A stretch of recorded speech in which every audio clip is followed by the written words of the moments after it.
I see it, Barry. This should be a very dynamite show.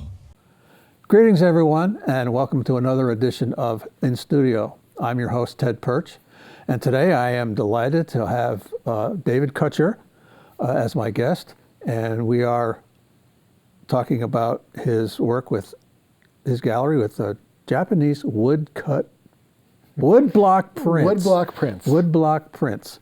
Say that 5 times fast. It's an entirely fascinating world of art that Westerners may not be all that familiar with. And so I have David come here, and we're going to talk about the art that he covers in his gallery. And so that's that. So welcome to the program, David. Thanks for inviting me. Thanks for coming. And here we go. All right. Yeah. I brought some samples in that we're going to get to, I guess. But yeah, pleased to be here. Now, you seem to have 4 periods or areas of the Japanese woodblock prints that you basically, obviously, you cover them and you sell them. Yes. So your areas of interest, as it were. Yep. So mainly 3 different periods. Yeah. Ukiyo-e, which is late 1700s to late 1800s, followed by Shinhanga, which is new prints, which came out in the early 1900s and to present, and Susakahanga, which was self-printed pieces. So where the artist was the sole creator of the piece. Yeah, I kind of noticed in my reading that the whole history of it seems to come from the artist, the printer, the person who makes the woodcut, and the publisher. Over time, it just narrowed down to where ultimately it's just the artist. Well, there's kind of doing a lot of it. 2 different schools, essentially. In Japanese woodblock printmaking, it was historically a kind of a team sport. Yeah. So you would have an artist who would either be commissioned to create a painting or a sketch or a drawing, or the artist would come up with their own and then sell it to the publisher. Yeah. So then you would have essentially the artist, the publisher, the carver, and the printer. Right. So kind of this like little team sport to create a piece. Yeah. So, but at the same time, the person who gets all the credit was the original artist. Yeah. Who, if you think about it, is only doing like the initial sketch or painting. Yeah. But the woodblock that they're famous for wasn't actually created by them the vast majority of the time. It was created by this team that did all the work. And the carver and the inker, which become more and more important because when you start doing lots and lots of colors, that's, you're talking about not just one block being carved, but maybe 50 blocks to create one image. Right. And then each one has to be inked. And then there's all kinds of details that go into that. Yes. So it's an amazing art form. Yeah. That has been around for a few hundred years. Yeah. And it's totally different from Western printmaking where we do etchings and things like that. You're quite literally carving into a block of wood to create these things. And you brought one here. Yes. Just so while we're on the subject. This is an original key block from the late 1800s. And you can see that the detail is just incredible. Yeah, we'll turn it up this way. Yep. Okay. So the detail is just amazing how they can carve into hard cherry wood with such, precision. Yeah. And then, as I said, this is the key block. So the way the process, we can put it down if you want. The way the process would work is that, in this case, this artist was doing a series and probably sold that idea of a series to the publisher or vice versa. So the artist would come with a painting or a sketch, take it to the publisher, and they go, great. The first thing they do is they create the key block, which is the outline block. So in most forms, you'll see that there's an outline within it of like a black outline. Right. So that's the key block, which is the black outline block. After that, for each color that's being used in the piece, there would need to be another block. Right. So this one might have 8 colors, maybe 10 blocks total to do this one print. Right.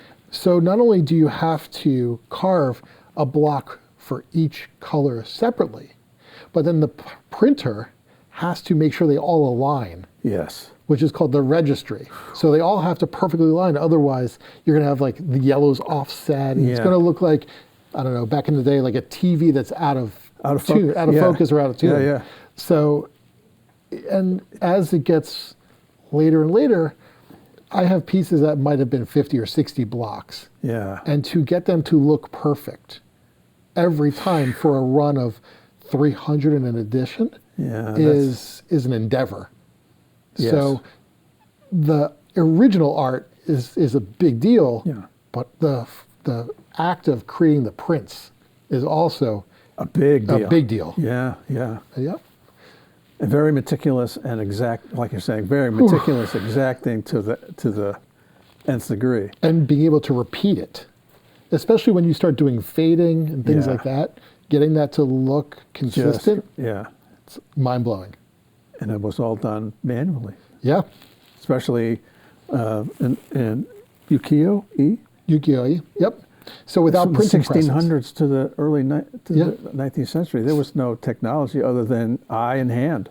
Yeah, so doing this without a printing press, which is kind of how Western stuff was done. Yeah. You know, it's, doing it by hand every multiple copies, it's a challenge. And if you make a mistake, you have to try and adjust these things. If it's off a millimeter, Yeah, it's going to look I think you just throw it out and you start again. You start again. So can't be fun. No, it's got to be a lot of work. Now, so ukiyo-e Yep. was like you said from 17th and late 1600s to the Yeah, around that. yeah, and that seems to be has been a very dynamic period. Yeah, so during that time, you also had missionaries from Portugal and Spain, Yeah. bringing books. So it's amazing that they went that direction as opposed to the printing press direction. Yeah. I can't explain why, but it's just a different direction for Right. printing. Well, the Dutch also had Oh yes, they had a trading post in what now is Nagasaki nearby there, and they also began bringing over prints and artwork, and it began, and the Japanese, they just couldn't get enough of it. No. In a way. Yeah, and from this standpoint, I mean, like this art form wasn't what you would call high art. It was accessible to everyone, to the merchant class, who would own these pieces and go out and buy them for just a little sum of money. Yeah. So it wasn't like in many other cultures where the art was limited to the ultra wealthy who could afford to own art. Right. It was very much I'm just going to like buy a broadside or a magazine kind of thing, where you would have these things, and I quite literally have pieces upstairs that are centerfolds. Yeah. So like you're meant to have this picture of a beautiful woman centerfold and open it up. A lot of them were done on screens. So not Screens this. and scrolls. Yeah. So painting was considered a high art. Yeah. Printmaking was not, Right. which is really an interesting thing because most of the artists here were all painters. Yes. So they Okay. all were trained painters. They apprenticed for famous painters. They went Yeah. to university for painting. And then this was considered a lower form of art more for the common person. Well, income is income. That's true. Yes. Well, anyways, now let's get to some of the some of the artists that you brought here. Yep. Now this is So what period is this? So this is early 1800s. So Yeah. this is Hiroshige, who many people are familiar with, from the series he did, 53 Stations of the Tokaido Road. Yeah. So a very famous series. If there are two artists that people know of Japanese woodblock printmaking, it's Hakusai and Hiroshige. Hakusai, yes. So those are like the two everyone knows. And then I'm going to sell my my alma mater a little under the bus here and say, like, when I took art history classes, we might have like an hour dedicated to Japanese art Right. in my entire major. Right. It's kind of like you learn Hakusai, you learn Hiroshige, and then you move on. Right. So if you go to a museum, whether it's the MFA or one of the local colleges, you might go into the gallery and they might have 10 or 20 Japanese woodblock prints total on display. Right. even though I know for a fact the MFA has thousands. Thousands of them, yes. Our local colleges have thousands. Yeah. They're just never displayed. So you might not be remiss in thinking that that's the extent of Japanese woodblock prints. Oh, God. Well, But that's just like not even the tip of the iceberg. It's like the tip of the iceberg. Right. There's so much variation and so many artists that are involved that when Yes. people come into my gallery, they're like, I didn't know that there was this world of Right. art.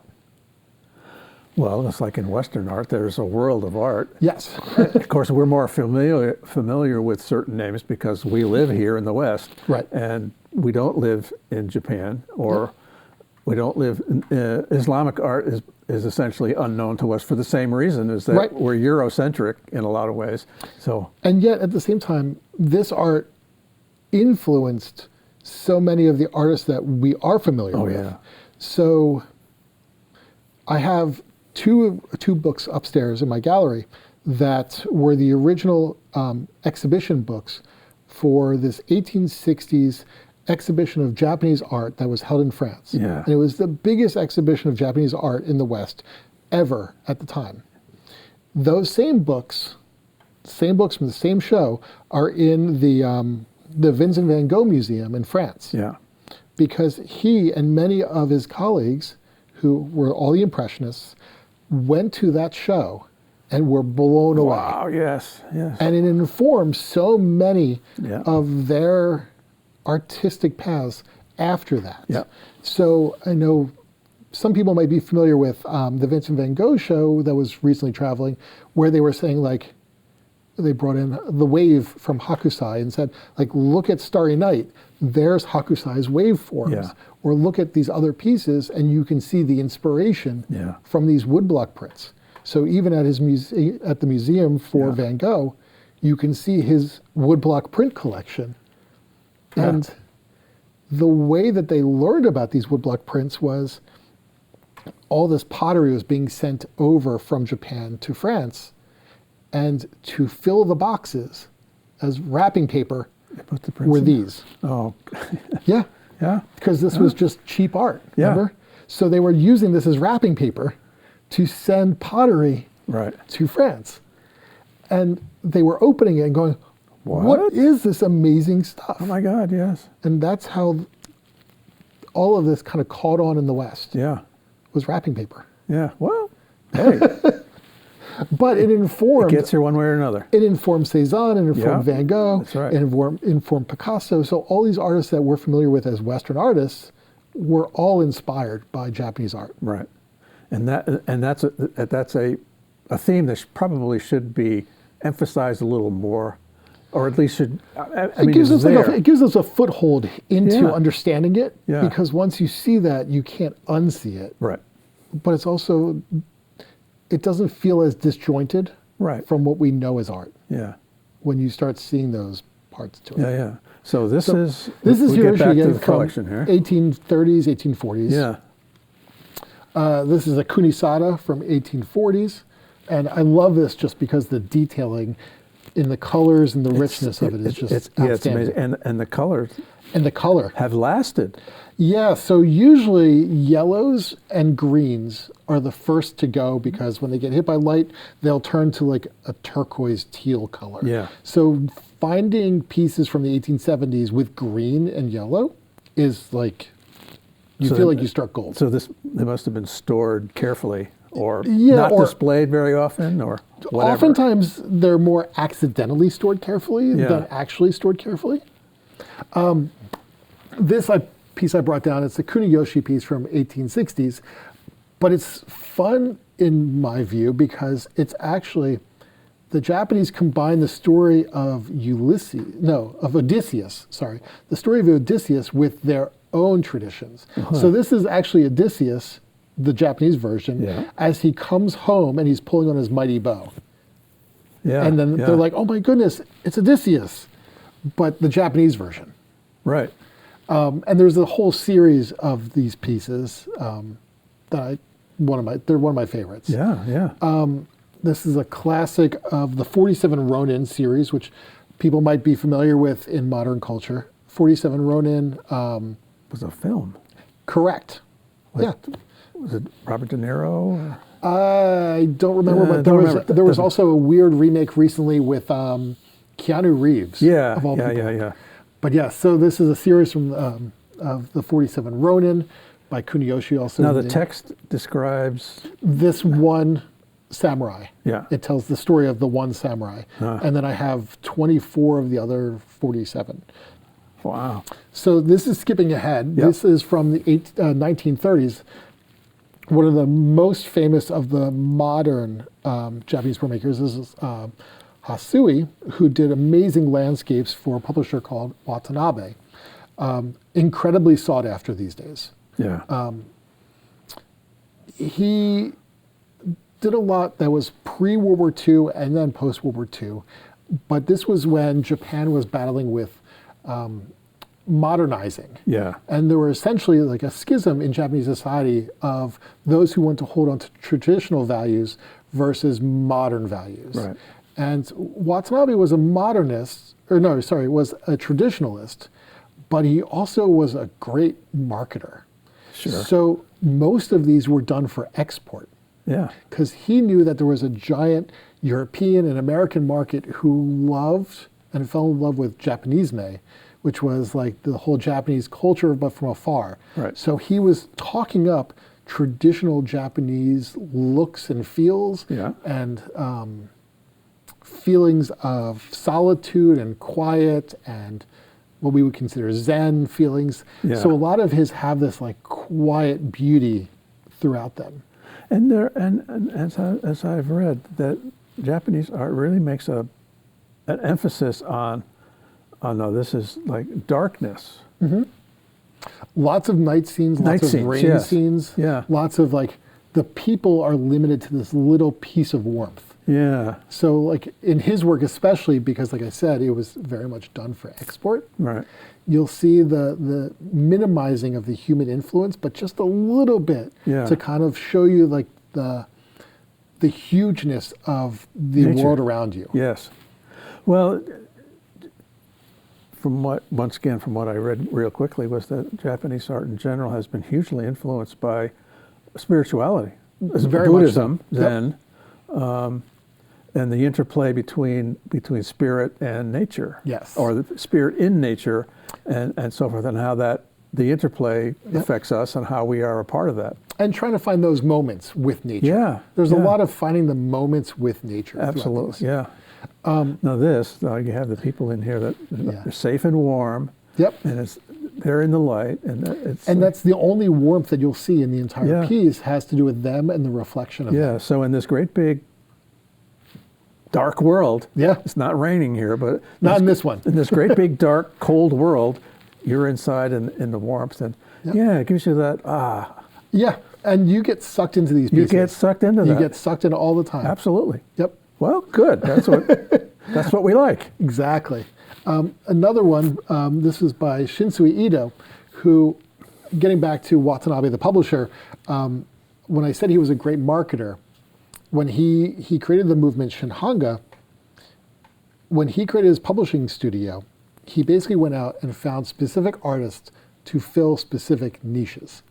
So Hasui was one of his like top landscapers. Right. Shinsui Ito was his top beautiful women pieces. Yes. Then he has another artist, Ohara Kosan, which was his top birds and plants. Birds and flowers, sorry. yeah. So he had these like people for like specific paths. Yeah. Which was kind of fun when you think about it as, you weren't just making like producing art, but you specifically were marketing your art to specific product channels. Yeah. It's kind of fascinating. Yeah. This is the early 1900s. So, again, Shinsui Ito, she's captivated by this firefly that she's capturing from her small box of fireflies. And then jumping ahead, so we talked about the self-carved ones. This is by K.R. Kwano. But what I think is fun is that this is post-World War II. Okay. I was going to say, what was the date on that? Artists start using the blocks, the wood, as a element in the art. This one is a little hard, but you'll see there's some mica in here, and you'll start seeing wood grain coming through. It's easier in some of the other ones. Let me see if I have another one I can show. I'll jump back to this. So this one particularly, you can see where the wood grain becomes a design element. This one also really reminds me of like Jean Miro in using these big elements and flat elements as almost an abstraction. So if like you didn't realize it was a woman, you see these big blocks as abstractions. Abstract shapes, yeah. Yep. But with the different wood grains to create patterning and their own visual element.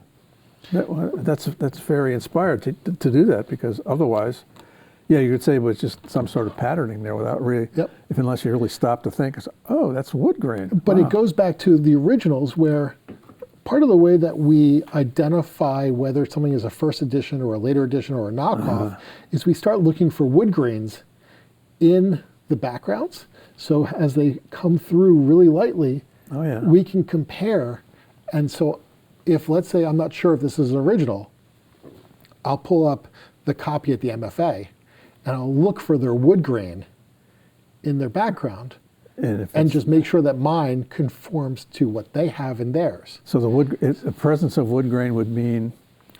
Well, presence of the same wood grain. So like if it has like the eye from the wood grain over here, I would look for that in all future copies to make sure that they're the same pieces. Right. Now, would that the presence of that indicate that the block is wearing, perhaps? No, not necessarily. No, that's all hardwood. So. Right, it's hardwood. So it's more just making sure that the same blocks were used for the same piece as a way of identifying whether it's an authentic piece or not. Yeah. But I also love how in like the 1960s, 50s, 60s, 70s, they start using that wood grain as a design element. Oh, you just mentioned the 50s. Yeah, that really is. That, all of a sudden, when you said the 50s, it's, yes, of course, that's the 50s. That's the, mid-century modern. Exactly. Yeah. It's very mid-century modern. This is one of my favorite artists, Shiro Kazumatsu. Yeah. He's one of my favorites because he started doing pieces like this for this publishing house. But then after World War II, he decided to do Sosaka Hanga, where he was doing his own carving and printing and everything else like that. He's one of the few artists who transitioned, and I think it's kind of fun, and why he's one of my favorites, is that I can start seeing his artistic journey from this to this. Right, sure. This isn't his, but he did this style to that. Yeah. So going from the team sport to the solo sport. Yeah. But also, like, I love his subject matter has changed, his colors and use of color, how he did the blocks, everything changed. And I think it was closer to his own artistic vision at that point. Sure. Which is kind of fun to see. Absolutely. Now, you have upstairs, now David's gallery is on the second floor here at Eastworks, number 226, and he has hundreds I of think these. I have about 800 pieces in stock at the moment, which is a bit insane. But yeah. Well, yeah. It's been an adventure because I started this business 4.5 years ago. I was going to say, now how did you get into this? So, yeah. You were walking down the street one day in New York City. So that's how it started. Yeah. So after college, I moved to New York City. I was working in Midtown Manhattan, living on the Upper East Side. And some days I would walk home from work. And one day I had a really awful day at work, was walking home, and I just happened into a Japanese gallery on the lower 60s. Lower 60s somewhere, and just walked in, and bought a piece that I knew nothing about. Right. Like I was just like, I don't know what this is, but I have to have it. Right. And the woman who was working there was not the owner and couldn't tell me anything about what I just bought. And this was pre-Google, and there wasn't much literature on any of this that I could find. Yeah. So I spent years trying to figure out what it was I bought. I learned the piece was by an artist named Arai Yoshimune. I learned that it was part of a series called Hasegawa's Night Scenes. And then this was at the beginning of eBay. So I would start searching on eBay, and I found, oh, look, I can find others from that series. Yeah. So I bought others from that series there was 5 artists in that series, did 23 pieces. So I started buying other pieces by other Next artists. thing you know, I have a small I personal... have a gallery here. No. I have a small personal collection. Yeah. Fast forward, I own a web design and web development studio. Yeah. One of my clients is an antique map dealer that's in Southampton, so not that far away. And, I did his website, I did his marketing strategy and things like that. And pandemic starts. I'm like, oh, well, I need something new to do. Let me see if I can take my passion and do for that what I did for this client. Right. Jump ahead 4.5 years. I've sold over 1,000 prints in the last 4 years. Yeah. I have about 800 or so in inventory, and I'm having so much fun doing it. Yeah. Well, I years ago, when the internet first began to become active or involved more of a commerce than it used to, a friend of mine had an antique business, and she was thinking of doing a brick and mortar retail shop where she was living. And then she suddenly had this flash and say, well, why should I do that if I could advertise my inventory on the web? Well, then you're worldwide. Yes. And boom.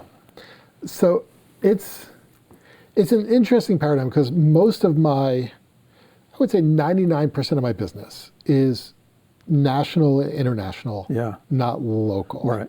So my kids a while back encouraged me to get a wall map and put pins in all the countries and places that I'd ship to, which is kind of fun. And it's interesting seeing like where people are fans of this art. Yeah. And they're everywhere. They're everywhere. Except for South America. I have not shipped to South America or Africa. Huh. Anyway, I'm sure I will at some point. But it's out there. And at the same time, even though only 1% of my business is local, a big part of what I want to do with my gallery is education. Yes. And so I participate in Art Walk every month or most months. And I encourage people to come in and just browse. Just browse, yeah. Just browse, talk. Like, I'll talk your ear off, as everyone can tell. Yeah. And just come in and learn and experience something. I have it set up where it's kind of like a record store where you're just flipping through art. Yeah. Because it's one thing when the art is on a wall, behind a frame, and there's only 10 frames on the wall, and that's it. And I want it to be more, I want you to flip through the stack and pick up something that catches your eye and be like, what is this? Yeah. Tell me about this. And marvel at it and experience it. In the same way that if someone goes to a record store and they're flipping through old records and they find like this gem that they didn't know was even there. Or they find something that speaks to them like did to you. It's like you don't know why, but all of a sudden it's like, what? This is me. Especially when like I was saying, their entire experience with this art is limited to 2 artists. Right. Or even 1 artist. Here they're like, oh my goodness, I didn't know this existed. Right. So it's fun for me as a gallery owner, even though, like I said, it's 1% of my business, it's fun for me to interact and help people experience this. Yeah, and you do that in a lot of different ways. Was reading that you have some, like you say, you're out there helping people understand what they're looking at and the history and how to hang these things, how to. I mean everything. Everything. Everything. And I started building out a library of books because so many of them are limited edition runs because there's not really a big research market there. Yeah. I've been working with, I now have my 4th or 5th intern, and we build research websites for specific artists so that there's online catalogs so you could find every print by a specific artist to understand like what they're, what they created. Right. Because the research that's out there is, like I said, limited to books that maybe were printed 500 copies. Right. There's a lot of that out there. Yeah, and they're not And they're not very accessible. Not very accessible. Yeah, like at you all. won't find them if you go to our local library. My library actually got kickstarted by a donation. So a very well-known collector passed away, maybe 4 or 5 years ago at this point. And a lot of his prints went to auction at Sotheby's. Is that Sam Sokoloff? Yes. Okay. Sam Sokoloff. And his family had his collection of books.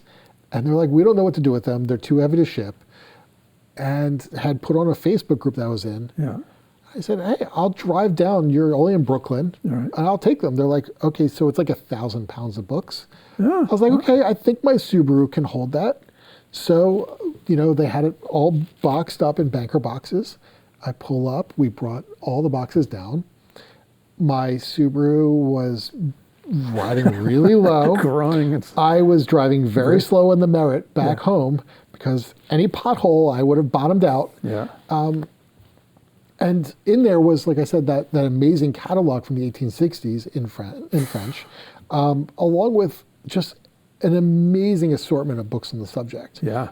So if anyone ever wants to come in and spend a few days reading, you're more than welcome to. Bring a camping chair, just hang out. Yeah. And yeah, I want to do more of that education. So piece. now you are so now you are a research facility.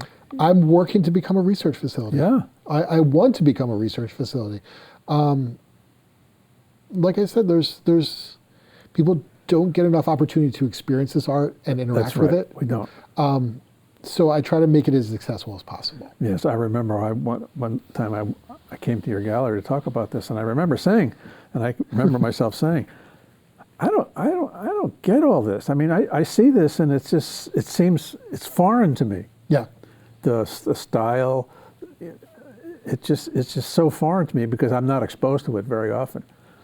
I think we're used to Western printmaking. Absolutely. And etchings and lithographs, which is what I did in college. Yeah. We're used to screen printing. We're used to painting. Right. Woodblock prints, the closest we have is when you're in, I don't know, grade school and you do linoleum cuts. Right. But you only ever did linoleum cuts with one color. Right. So this is like, oh, I'm doing a linoleum cut, but with 20 linoleum blocks in multicolors. Yeah. And carving into cherry that's incredibly hard with fine chisels. But yeah. Well, it's like any, let's say, artwork. It comes through a cultural context that is thousands of years in the making. Yep. It comes to us here, has developed different styles, different people, different genres, and so forth, entirely on its own. I mean, Yep. Until the 19th century, Japan was basically seemed to have been a conscious choice on their part to Yes. close off their borders from Western influence. The Japanese art and printmaking developed in its own, not bubble, but in its own world. Yeah. Until some of the influences started to seep in when they opened the borders, and then Right. some of that began to happen. And yes. And if I had brought more pieces down, there's many different directions of that conversation. There's one that I like to show that is Kuniyoshi, which I believe I brought one of his pieces down here. Let's go with this one. So Kuniyoshi, 1850s. There's not much perspective. There's not much really defined musculature. It's kind of cartoony. But then around this time in the 1850s is when they learn Western perspective drawing and Western musculature drawing. Yeah. And if I brought pieces by his student Yoshitoshi down, it's like night and day. Right. From teacher to student in how perspective and musculature gets developed. Right. And it's fascinating seeing that in that context. But then also, if there's any younger children looking at this, you might recognize anime and right manga away. I was going to say. coming from this and from his student Yoshitoshi. Yeah. because sometimes I look at them and I'm like, oh my goodness, it's like modern Amazing Spider-Man Yeah. in terms of caricature development and all of that. But that's where it came from. Right. Comic books, the style and everything didn't come from Western culture. No. It came from Japanese culture. Yeah, yeah. So we are familiar with it without realizing how familiar with it we are. Right. Like I said, it influenced the Impressionists. Yeah. But it also influenced the comic books and the manga development. Manga, yeah. As soon as I saw that, I said, oh, that's manga. Yeah, it's very much. Yeah. And one of the most famous manga was quite literally Hakusai's manga. Yeah. So it's a series of books that he did that were meant to teach his students how to draw everything. Yeah. So it's Hakusai's manga, and one of the books you might have like 80 different wave forms. Right. And that's how he taught his students, like, this is how you draw a wave. These are all the different ways you draw a wave. Yeah. These are all the different ways that you draw figures. I have this great piece upstairs of him drawing figures that were wrestling. So you can see the interplay of multiple characters together, Right. and all these crazy distortions, so that his students would learn that's how you do that. Right. But yeah, it's just fascinating how it all works and like is both known and unknown at the same time. Yeah. Well, I think I heard that the Hakusai's the Great Wave is perhaps the most identifiable image in art worldwide. It wouldn't surprise me. Yeah. I mean, I'm sure there's like the top 10 you would recognize right away, but Yeah, the Great Wave is like, yes, we have the Mona Lisa, which is Mona Lisa, the Great Wave. But at the same time, like, while we're all familiar in the West with the Great Wave, how much of Japan and China are familiar with Mona Lisa? It might not be the same. It might be a very Western bias. Right. Whereas I bet you can't go a day without seeing Hakusai's wave somewhere. Some even around here. Yes. I seem to remember on Damon Road, Uh-huh. on the side of a building, just as you cross the railroad tracks going. Yeah, I think it was an apparel printing company. Something like that, yeah. There's right the whole side of the building was the Great Wave. Yep. So. Yeah, you really can't avoid it much anymore. No. So that wouldn't surprise me. No, that's a good thing. It is. Except I do get a lot of calls with people saying they have original copies, and I'm like, yeah, no, No, you don't. Which is great. I appreciate the honest attempt. Because like, it was handed down from my great-grandparents. I'm like, that's probably true. Yeah. Because they probably bought it, during one of these crazes in the early 1900s when there were lots of these being marketed to the Westerners of like reproductions. Yeah, I inherited a small set from my father was an artist, and amongst his stuff after he passed was a small set of Japanese prints. Mm-hmm. And I remember saying, "Oh, well, okay." So he was active in the 20s and 30s and so forth. So it was around that time when some of this began being distributed here in the States.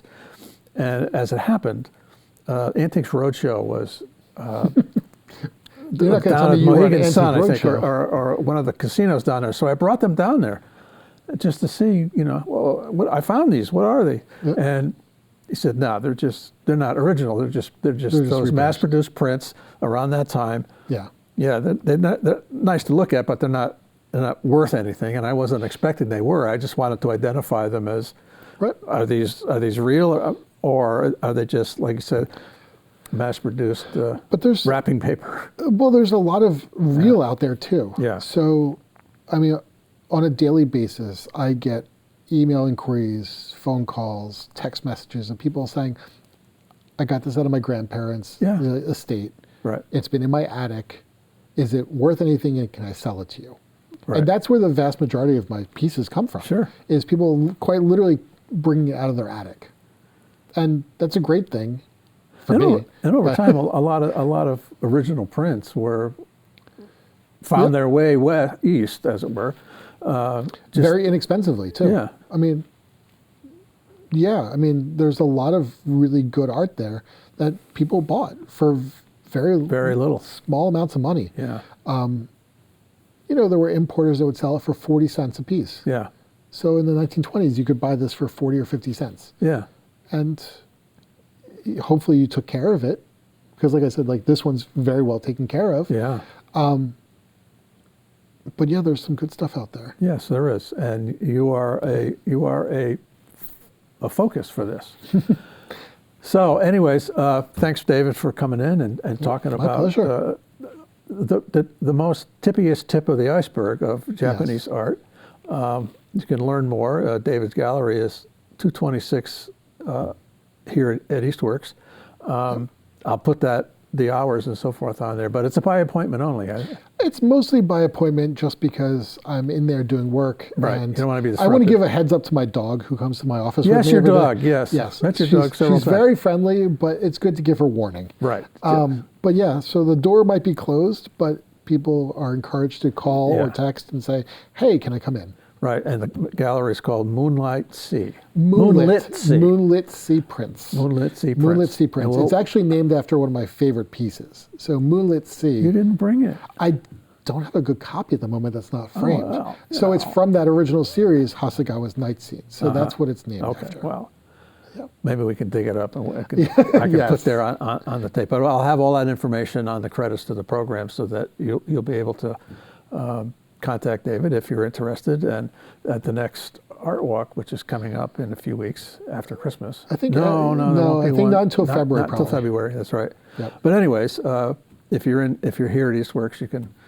try and stop by. It's at number 226, second floor, here at Eastworks, and you'll be introduce yourself to an entire world of experience that Yes. that is as rich as any other artwork or discipline that you might find, and it's a good way to be educated about the wider world. It is. It's like I said, it's my goal to be as educational as I can. Yeah. And with every print that I put in here, like you'll see, there's a little QR code. QR code. And it tells you about every print, including the story behind what's Yeah. in there. So I tell people, pull up a chair, get ready to read, and Yeah. like flip through and find something, and Yeah, that's wonderful. you'll be pleasantly surprised. Great. Well, once again, thanks, David, for coming down and Thank you. spending some time with us to talking about these Japanese art, which we all need to know more about. So anyways, from all of us to all of you, thank you for joining us today in studio, and we'll see you next time.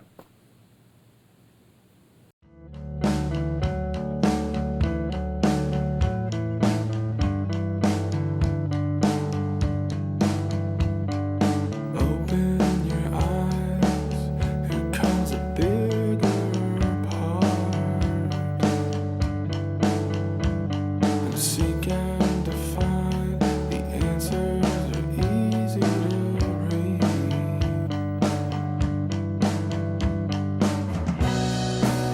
Face that inevitable. My parting words would be relax, have fun, and rest easy. And aloha. Aloha! Aloha! Thank you. I got blisters on my fingers!